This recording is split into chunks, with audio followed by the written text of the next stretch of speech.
jadi di sini saya akan menceritakan atau menjelaskan materi pertama hingga materi terakhir. Baik, jadi materi pertama yang akan saya jelaskan yaitu hakikat IPA. Hakikat sains adalah landasan dalam mempelajari IPA. Selain itu, hakikat sains juga dapat diartikan sebagai pengetahuan atau konsep yang menggambarkan tentang bagaimana cara kerja sains. Adapun aspek hakikat sains terbagi atas 4 aspek, yaitu yang pertama, sains sebagai produk, merupakan kumpulan pengetahuan yang dihasilkan dari hasil penelitian ilmuwan yang berupa teori, hukum, konsep, dan prinsip. Yang kedua, sains sebagai proses, merupakan cara atau langkah-langkah yang digunakan untuk mendapatkan pengetahuan baru dengan cara mengamati dan bereksperimen. Yang ketiga, sains sebagai cara berpikir, merupakan cara berpikir yang didasari rasa ingin tahu, memahami fenomena alam dengan menggunakan metode ilmiah.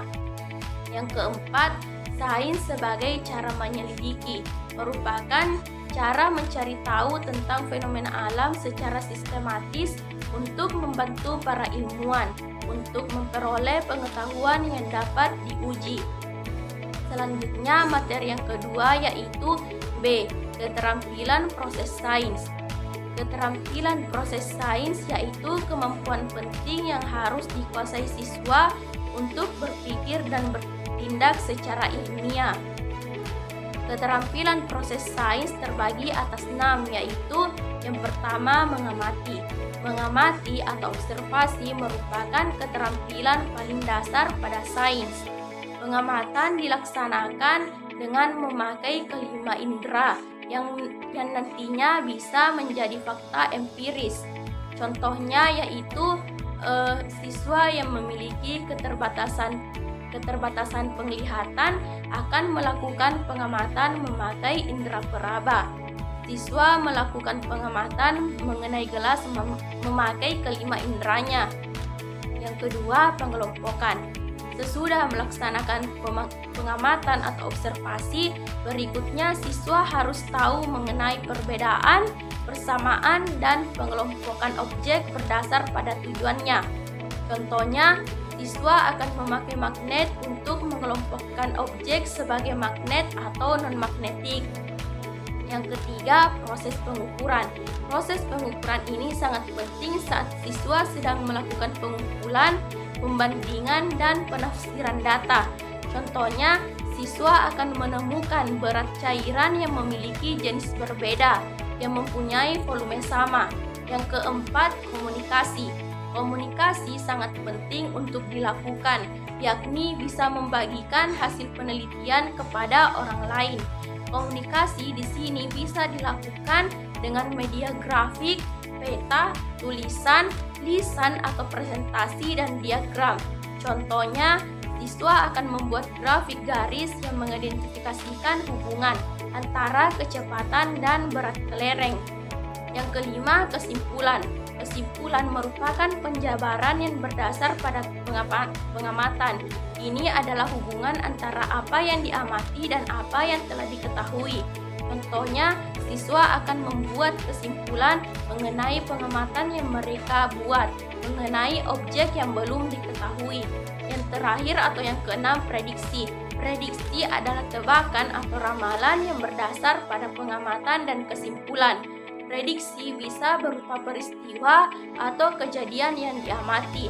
Bisa juga berupa pengetahuan yang telah diteliti sebelumnya. Selain itu, keterampilan proses sains juga terbagi menjadi 2, yaitu keterampilan proses sains dasar yang merupakan keterampilan individu yang mendasar dan menjadi landasan untuk melakukan kegiatan ilmiah, dan keterampilan proses terpadu merupakan gabungan dari beberapa keterampilan dasar yang digunakan secara bersamaan untuk memecahkan masalah. Selanjutnya, materi yang ketiga yaitu C. Analisis kurikulum. Kurikulum dapat juga diartikan sebagai rencana atau program yang disusun oleh lembaga pendidikan yang mencakup tujuan, isi, bahan pelajaran, dan metode pembelajaran untuk mengarahkan kegiatan belajar mengajar. Kurikulum IPA di SD juga penting karena dapat mengembangkan kemampuan berpikir siswa, meningkatkan rasa ingin tahu, dan memberikan bekal pengetahuan untuk melanjutkan pendidikan.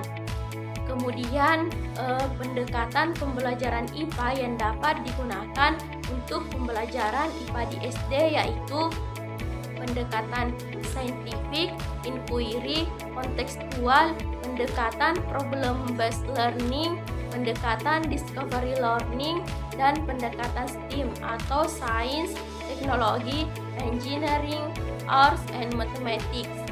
Pendekatan IPA SD pada kurikulum Merdeka lebih berfokus pada pendekatan pembelajaran tematik dan pembelajaran berbasis proyek, serta integritas antara teori dan praktik nyata.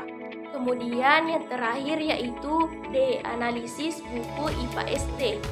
Untuk menganalisis buku IPA SD perlu memperhatikan beberapa aspek. Yang pertama, kesesuaian materi dengan kurikulum yang berlaku saat ini.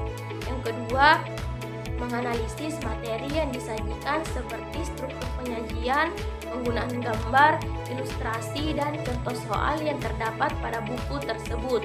Yang ketiga, memeriksa kelayakan bahasa yang digunakan dalam buku tersebut dan memperhatikan istilah ilmiah yang digunakan. Sekian dari saya. Wassalamualaikum warahmatullahi wabarakatuh.